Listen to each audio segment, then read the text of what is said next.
Olá, meu nome é Ana Maria Camargo. Nos próximos minutos eu vou estar com vocês e nós vamos conversar sobre as ferramentas diagnósticas que têm sido utilizadas na oncologia.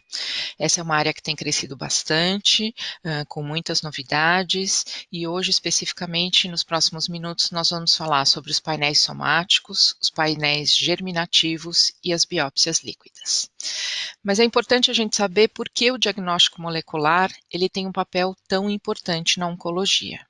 Isso vem das bases genéticas da doença. Então, como todos nós sabemos, o câncer é uma doença genética e ele é causado tanto por mutações germinativas, que são as variações, as alterações no nosso DNA que nós herdamos dos nossos pais, estão presentes em todas as células do nosso corpo e que vão basicamente definir a nossa predisposição para o desenvolvimento do câncer. Além das mutações germinativas que nós herdamos, existem também algumas mutações somáticas que vão se acumulando nos nossos tecidos ao longo da vida.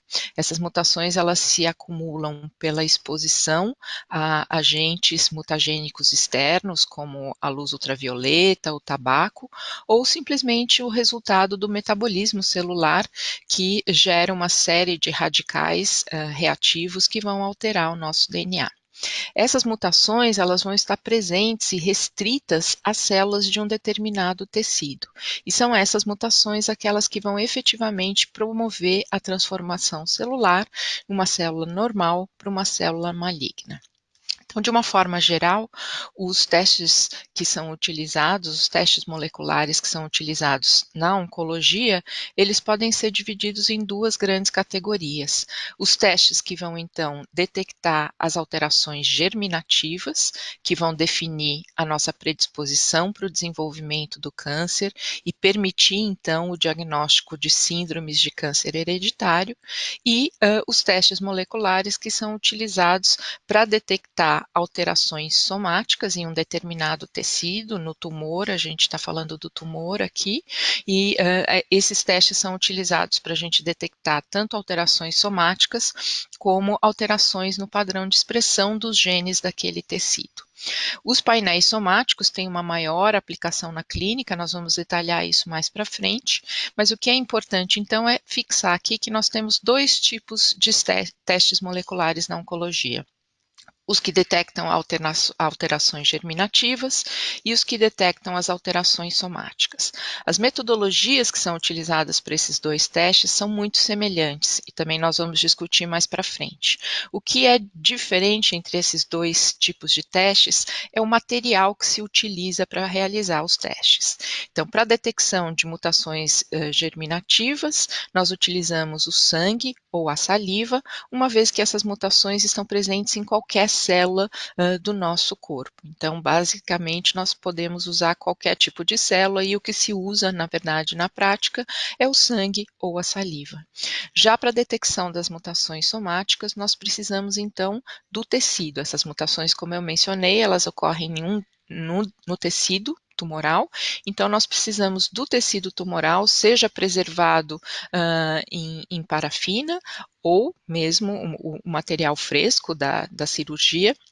E também, mais recentemente, também vamos falar isso mais para frente, essas alterações podem ser detectadas em alguns fluidos corpóreos através das biópsias líquidas. Então, basicamente, dois tipos de testes para detecção de alteração germinativa, alteração somática, e o que difere esses testes, basicamente, é o material inicial que é utilizado para a realização desses testes. A metodologia, como eu mencionei, ela é bastante semelhante para os dois tipos de testes, e o que é importante aqui é a gente saber que tipo de alteração genética a gente está procurando.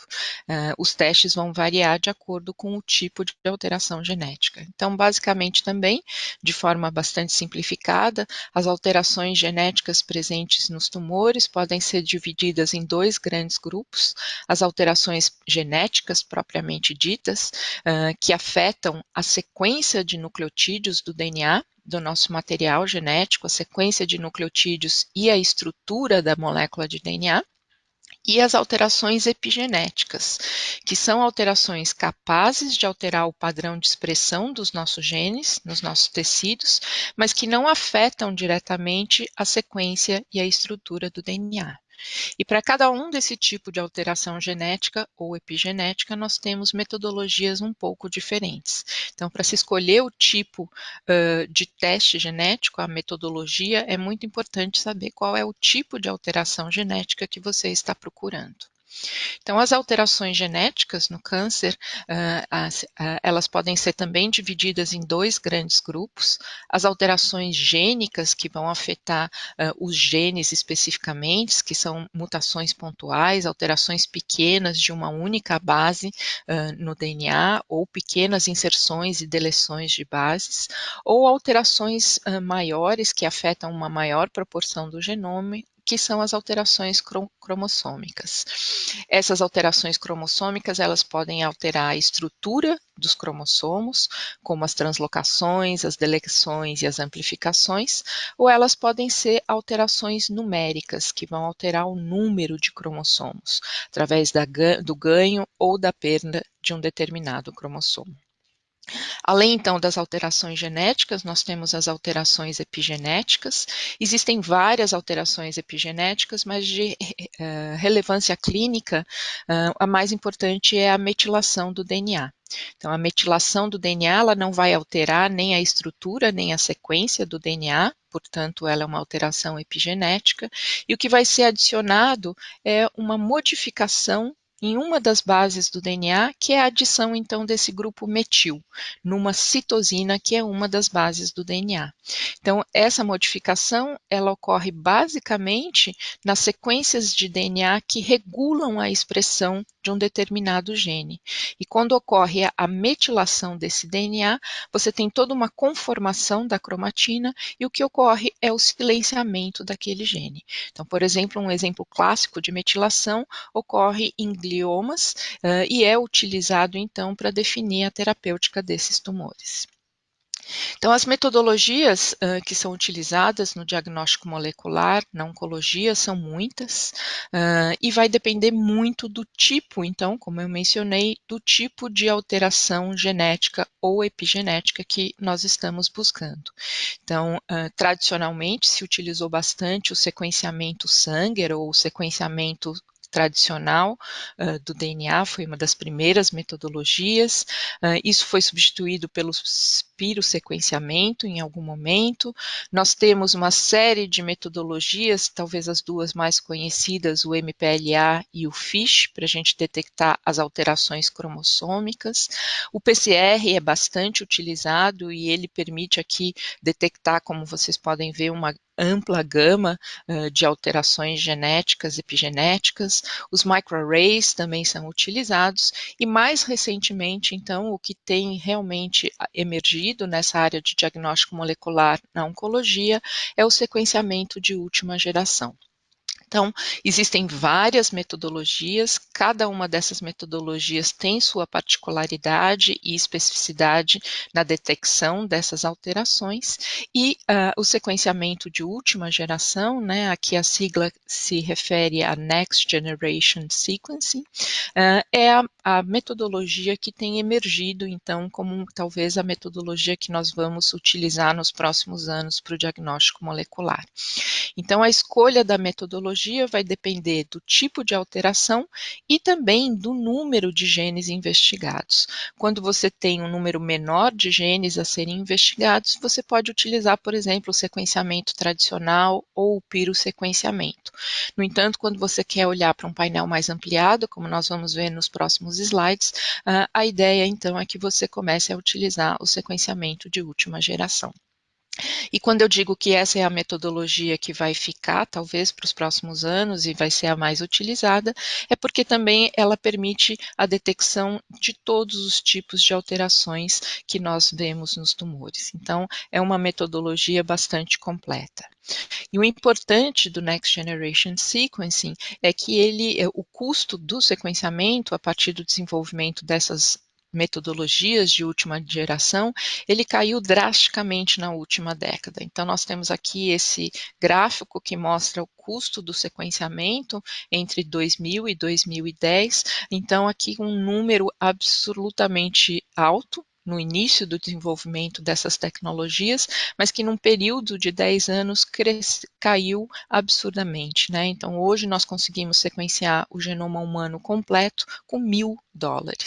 Isso se deve ao desenvolvimento de uma série de metodologias, nós não vamos entrar aqui em detalhe em todas essas plataformas de sequenciamento que apareceram nos últimos anos, mas o que é importante, a mensagem que a gente tem que fixar aqui é que o volume de sequenciamento, o volume de sequências que se gera com essas máquinas é muito grande, muito superior ao que a gente conseguia fazer comparado com 10 anos atrás, e o custo também caiu absurdamente, permitindo então que essa metodologia, que antigamente era uma metodologia restrita para pesquisa, agora então fosse utilizada, fosse viável para ser utilizada na clínica também.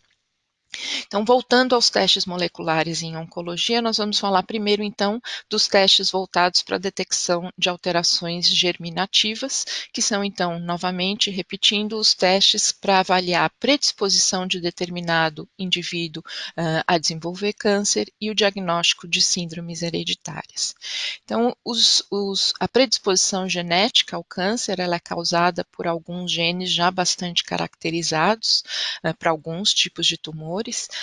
Esses genes, eles são divididos de acordo com a penetrância.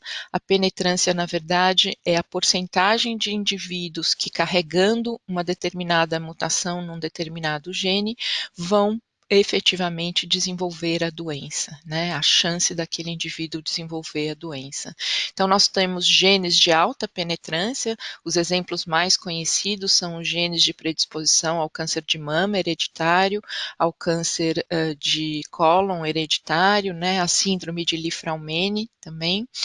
São mais ou menos 50 genes que nós conhecemos de alta penetrância, mas eles explicam uma pequena fração dos casos de câncer familiar. Então, por exemplo, mutações no gene BRCA1 e BRCA2 ocorrem em 20% dos cânceres de mama hereditário. Depois nós temos um número maior de genes que a gente considera com uma penetrância ou que conferem um risco moderado. São genes já também bastante conhecidos, principalmente aqueles associados ao câncer de mama, como o ATM, o SHEC2, o BRIP e o PALB2. E aí nós temos uma gama muito grande, ainda muito pouco conhecida, de genes de baixa penetrância que vão conferir ao indivíduo um risco relativamente baixo de desenvolver câncer. Então, quando nós vamos detectar uma mutação, é muito importante, nesses testes de predisposição genética do câncer, saber qual é o gene-alvo que nós estamos interessados em avaliar a mutação. Então, basicamente, quando nós estamos buscando genes de alta penetrância associados a uma síndrome bastante específica, é possível utilizar metodologias de baixa resolução, como o sequenciamento Sanger e o MPLA, que permite você, por exemplo, avaliar um ou dois genes, né? Então, isso é bastante utilizado, por exemplo, para o diagnóstico de câncer de mama hereditário, onde você tem uma família com um histórico muito bem caracterizado e, basicamente, você vai olhar especificamente para esses dois genes, utilizando, então, metodologias de baixa resolução no que se diz respeito ao número de genes avaliados. Depois nós podemos passar para testes que vão incluir tanto genes de alta penetrância como de média penetrância, e aqui nós já estamos começando a falar no uso dos sequenciadores de última geração, então Next Generation Sequencing, e nós podemos utilizar neste caso, então, painéis pequenos de genes compostos aí por 5 ou 10 genes. Então nós já estamos falando aí de um conjunto um pouco maior de genes que se torna inviável de analisar através do sequenciamento tradicional, e nós conseguimos então já fazer isso utilizando os painéis pequenos e o sequenciamento de última geração. E também existe painéis mais amplos, painéis que usam de 20 a 70 genes. Esses são painéis, então, que vão permitir a gente fazer a busca de alterações em genes de alta, média e também baixa penetrância. E nesse caso aqui, nós podemos fazer o screening para vários tipos de síndromes de predisposição ao câncer. Então, basicamente, para os testes de detecção de alterações germinativas, nós temos, quando a ideia é avaliar um pequeno número de genes, nós podemos utilizar o sequenciamento Sanger e o MPLA, mas já para um screening maior, envolvendo genes de média e de baixa penetrância, os painéis de sequenciamento de última geração provavelmente são as melhores opções nesse momento. Com relação à detecção das alterações somáticas, elas têm uma grande aplicação na clínica, tanto para o diagnóstico como para o prognóstico, definição da terapia e, mais recentemente, também para acompanhar a evolução da doença e a emergência de resistência adquirida a certas drogas. E esses testes, então, têm tido também um grande valor na prática clínica.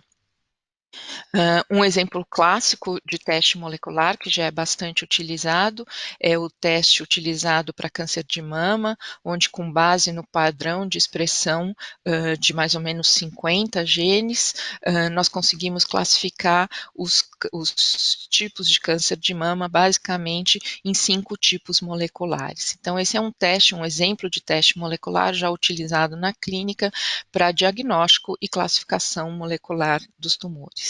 Ainda usando o câncer de mama como exemplo, um dos testes moleculares também utilizados para se inferir o prognóstico e definir o uso da adjuvância em câncer de mama são também painéis que avaliam o perfil de expressão de alguns genes, como o MammaPrint e o Oncotype, que são testes já utilizados na clínica para definir o risco de recorrência da doença e, com base, então, nessa estratificação molecular, nessa definição de risco, definir ou não o uso de quimioterapia adjuvante, de terapia hormonal.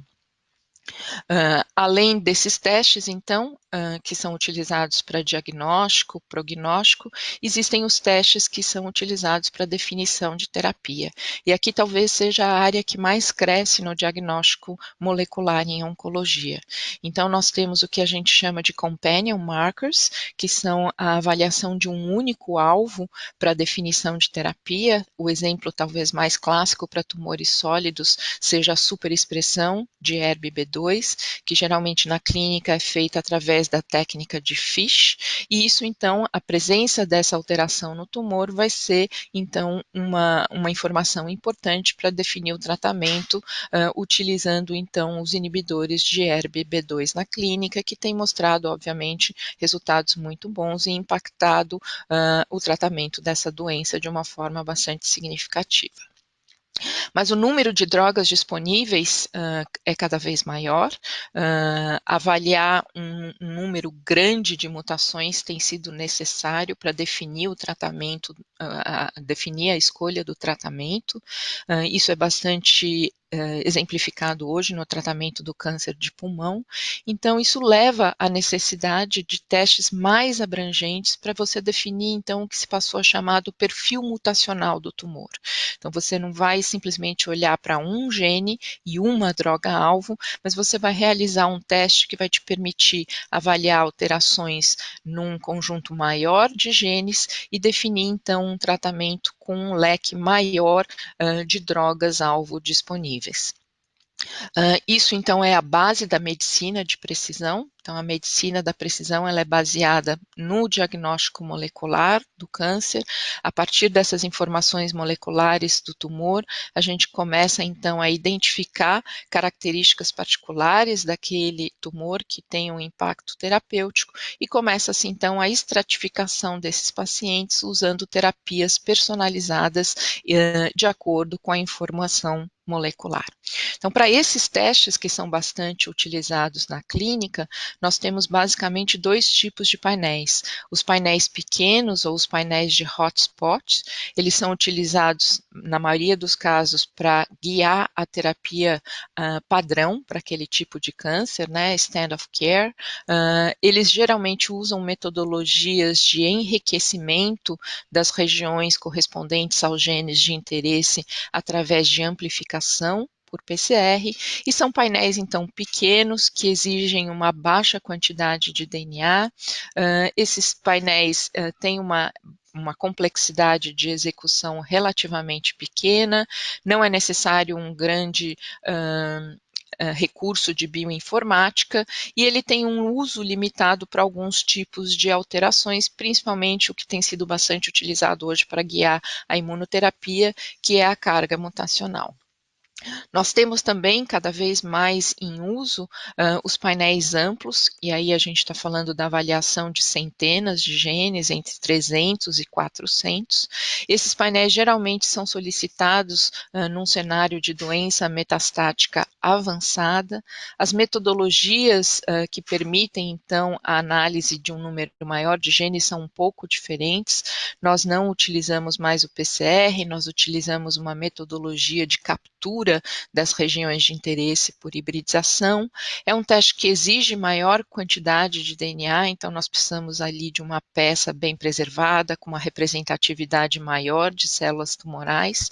É um teste de maior complexidade, exige aí geralmente entre 10 dias e 15 dias para sua realização e interpretação. Existe uma necessidade muito importante de processamento dessas informações, dessas sequências, então a necessidade de bioinformática é bem maior nesse tipo de teste, e aí sim é um teste bastante abrangente, que permite a detecção de todos os tipos de alteração, permite a detecção da carga mutacional e também, mais recentemente, da avaliação da instabilidade de microsatélites. A utilidade dos painéis gênicos na clínica vai depender muito da prevalência das mutações nos genes alvos, nos genes que são importantes do ponto de vista terapêutico. Isso varia entre 20% e 40% dos pacientes. A possibilidade de receber essa terapia-alvo, né, não só no que se refere às condições físicas e financeiras do paciente, mas também a disponibilidade dessas drogas, principalmente no nosso país, através de ensaios clínicos, e também da taxa de resposta à terapia-alvo. Então, o uso dos painéis gênicos, ele ainda pode ser visto para alguns tipos de tumor com uma certa reserva, principalmente em função desses três fatores que eu apontei agora. Uma metodologia que tem emergido de forma bastante interessante na clínica são o uso das biópsias líquidas, principalmente no que se refere à progressão da doença e à detecção de resistência. Então, as biópsias líquidas são procedimentos que permitem a detecção de células tumorais circulantes ou de fragmentos de ácidos nucleicos, tanto de DNA como de RNA, que são liberados pelo tumor e que caem na circulação, e através então de uma amostra de sangue ou de outros fluidos corpóreos é possível detectar essas moléculas ou essas células através de uma gama grande de metodologias. Então, as biópsias líquidas, elas apresentam algumas vantagens, né? Então, elas podem ser realizadas a partir de diferentes fluidos corpóreos, o plasma, saliva, efusão pleural, urina, e o fluido, né, o líquor, nós podemos utilizar. É um procedimento não invasivo, portanto, ele pode ser repetido de forma sequencial, com intervalos menores do que os exames de imagem, permitindo, então, um monitoramento longitudinal da evolução da doença e também da resposta ao tratamento. Então, isso é possível porque tanto as moléculas de DNA como as células tumorais circulantes são liberadas continuamente a partir do tumor primário e da metástase, então é um processo contínuo qualquer momento que você retirar a amostra de sangue, você vai ter essas células e essas moléculas circulantes. Elas refletem muito melhor a heterogeneidade espacial, né? Quando nós temos um tumor primário e fazemos uma biópsia, nós estamos aqui mostrando uma pequena região desse tumor, ao passo que utilizando as biópsias líquidas, nós vamos ter essas células sendo liberadas pelo tumor, moléculas de DNA liberadas de todo o tumor, então você vai ter uma representatividade espacial muito melhor. Além disso, pela possibilidade de repetir essas biópsias líquidas ao longo do tratamento, nós vamos ter aqui uma melhor representação da variabilidade temporal da doença, né? Nós sabemos que o tumor primário ele pode ser bastante diferente na sua composição em relação ao tumor metastático, e a possibilidade, então, de fazer esses exames ao longo do tratamento ou da evolução da doença permite a gente caracterizar melhor essa evolução e essa variabilidade temporal também da doença. Mas é muito importante a gente ter em mente que é uma ferramenta, as biópsias líquidas constituem uma ferramenta complementar e que não vão substituir as biópsias teciduais. Existem essas duas modalidades, então, de biópsias líquidas para detecção de células tumorais circulantes e de DNA tumoral circulante, são duas metodologias diferentes, com algumas diferenças também na aplicação clínica. A detecção das células tumorais circulantes, ela é restrita basicamente para doença avançada, tem uma menor sensibilidade e especificidade, e a grande aplicação clínica que ela tem mostrado é na definição do prognóstico de pacientes com câncer de mama, com câncer de próstata e câncer de cólon. Já as biópsias líquidas baseadas na detecção de DNA tumoral circulante são utilizadas tanto para doença localizada como doença avançada, tem uma maior sensibilidade e especificidade devido às metodologias que são utilizadas na detecção e, portanto, uma maior aplicabilidade clínica.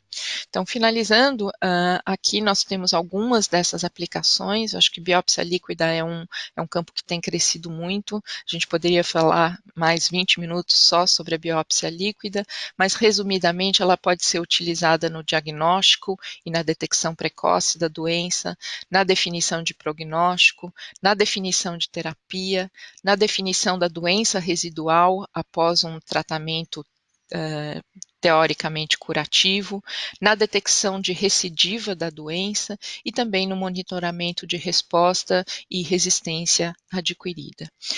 As biópsias líquidas têm uma grande aplicabilidade clínica, mas hoje a aplicação clínica ainda é muito limitada, ou seja, nós temos um cenário muito promissor para os próximos anos, mas hoje, basicamente, as aplicações clínicas já aprovadas por órgãos regulatórios se limitam a câncer de pulmão, não pequenas células, a câncer de cólon metastático, tanto na Europa como nos Estados Unidos e no Japão.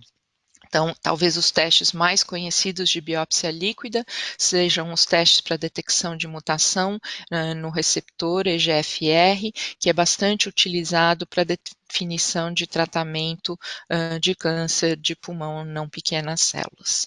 Então, acho que basicamente é isso que eu apresento para vocês um resumo dessa nossa conversa. Então, o câncer é uma doença causada por alterações germinativas e somáticas.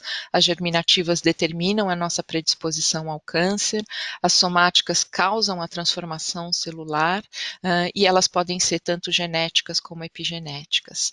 A detecção dessas alterações, então, é a base da patologia molecular, do diagnóstico molecular na oncologia. Diversas metodologias podem ser utilizadas na detecção e a escolha dessa metodologia vai depender do tipo de alteração e do número de genes que se pretende determinar. O sequenciamento de última geração é talvez a técnica de escolha que vai ficar para os próximos anos, porque ele permite a detecção de todos os tipos de alteração genética em um grande número de genes simultaneamente. Os testes moleculares em oncologia podem ser utilizados, então, tanto para a detecção de mutações germinativas quanto das mutações somáticas. No caso das germinativas, então, nós estamos buscando o diagnóstico de síndrome genética de predisposição ao câncer, e no caso da detecção de mutações somáticas, isso pode ser utilizado em diversas situações clínicas, principalmente na definição de terapia e, mais recentemente, com a introdução das biópsias líquidas no monitoramento da evolução da doença e da detecção de resistência. Muito obrigada pela atenção. Eu acho que com isso nós encerramos essa sessão. Muito obrigada.